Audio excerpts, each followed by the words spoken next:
चित्रांगद मौर्य या चित्रांग मौर्य मौर्य कबीले के एक सरदार थे, एक जिन्होंने चित्तौड़गढ़ के किले की नींव रखी थी और यह भारत का सबसे बड़ा किला है। दो, चित्रांग मौर्य ने चित्तौड़गढ़ किले के कुंड का निर्माण किया था। 3, अवंती जनपद शासक चित्रांगद की राजधानी चित्तौड़गढ़ थी। उन्होंने 8वीं शताब्दी ईस्वी में राज्य किया और उनके महल के खंडर आज भी मौजूद हैं।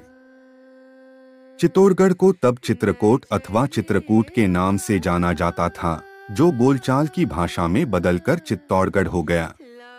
4, मौर्य या मौर्य प्राचीन काल में चित्तौड़गढ़ 5 पर राज करता था। मौर्य राजपूत चंद्रगुप्त मौर्य 6 के वंशज हैं।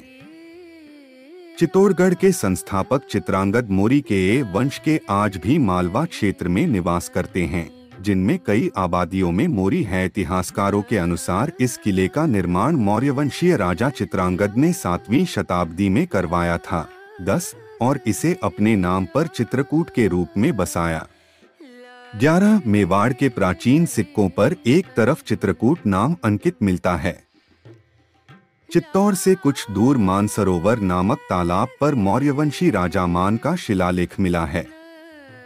12, 13, 14, 15 GH ओझा ने उदयपुर राज्य के इतिहास में लिखा है कि चित्तौड़ का किला मौर्य वंश के राजा चित्रांगद ने बनाया था। 16, जिसे 8वीं शताब्दी में बापा रावल ने मौर्य वंश के अंतिम राजा मान से यह किला छिना था। 17, इसके अतिरिक्त कोटा के कणसवा गांव से राजा धवल मौर्य का शिलालेख मिला है, जो बताता है कि राजस्थान में मौर्य राजाओं एवं उनके सामंतों का प्रभाव रहा होगा। 18, इनके पश्चात कुछ पीढ़ियां पूर्व आखिरी राजा मान मौर्य चित्तौड़गढ़ के शासक बने।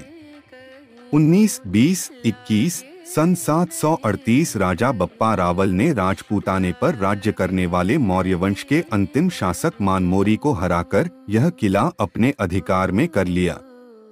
22, फिर मालवा के परमार राजा मुझ ने इसे गुहिलवंशियों से छीनकर अपने राज्य में मिला लिया।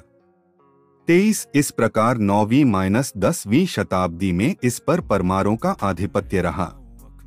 24, सन 1133 में गुजरात के सोलंकी राजा जयसिंह सिद्धराज ने यशोवर्मन को हराकर परमारों से मालवा छीन लिया, जिसके कारण चित्तौड़गढ़ का दुर्ग भी सोलंकियों के अधिकार में आ गया। 25, तदनंतर जयसिंह के उत्तराधिकारी कुमारपाल के भतीजे अजयपाल को परास्त कर 26 मेवाड़ के राजा सामंत सिंह ने सन 1174 के आसपास पुनः गुहिलवंशियों का आधिपत्य स्थापित कर दिया। 27, तराइन के द्वितीय युद्ध में सामंत सिंह की मृत्यु हो गई। 28, सन 1213 से 1252 तक नागदा को इल्तुतमिश के द्वारा तहस नहस कर देने पर के बाद यहाँ राजा जैत्र सिंह ने अपनी राजधानी चित्तौड़ से शासन चलाया।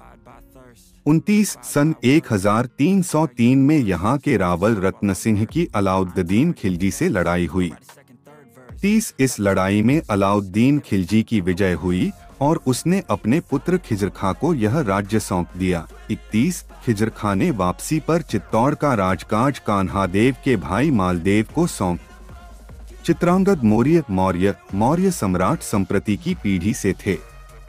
34, महाराणा राज सिंह प्रथम 1652 से 80 के शासनकाल के दौरान रचित मान कवि के राजविलास में चित्रांगद मौर्य द्वारा चित्रकूट चित्तौड़गढ़ के किले का निर्माण करने की कथा का भी उल्लेख किया गया है और उनकी तुलना सूर्यवंश के रघु से की गई। मौर्य नगरे चंदवडूनो खत्तिया राजा नाम रज करोति मौर्य नगरे नाम पिप्पलिवावनिया गामो अहोसी तेन तस नगर सामिनो साकिया चतेसंग पुत्ता सकल जम्बूद्वीपे मौर्या नामती पाक्ता जाता ततो पभुति तेसम वंशो मौर्य वंशोति वुच्यति तेन वृत्त मौर्यानम खत्तियान वंशजातंती चंद वढ़नो राजस मौर्यरनोसाहु अग्गमहेसी धम्म मौर्या पुत्ता तस्सासी चंद्रगुप्तोति आदिच्चा नाम गोतेन साकिया नाम जातिया मौर्यानम खात्तियान वंशजातन सिरिधरण। उत्तर विहार अट्टक था। 38, हिंदी अनुवाद मौर्य नगर में चंद्रवर्धन राजा नाम के क्षत्रिय राज्य कर रहे थे। पिप्पलीवन में मौर्यनगर नामक एक गांव था। तब उस नगर गांव समीप शाक्यों के पुत्रपन पौत्र सकल जम्बूद्वीप में मौर्य नाम से प्रसिद्ध हुए। तत्पश्चात उनके वंश का नाम मौर्य वंश मौर्य पड़ा। मौर्य राजा चंद्रवर्धन की महारानी धम्ममौर्या बनी। उन दोनों से उपन्न पुत्र चंद्रगुप्त नाम से जगत में विख्यात हुए। आदित्य गोत्र सूर्यवंश शाक्य जाति में जन्मे मौर्य वंश के क्षत्रियों में श्रीमान चंद्रगुप्त राजा हुए।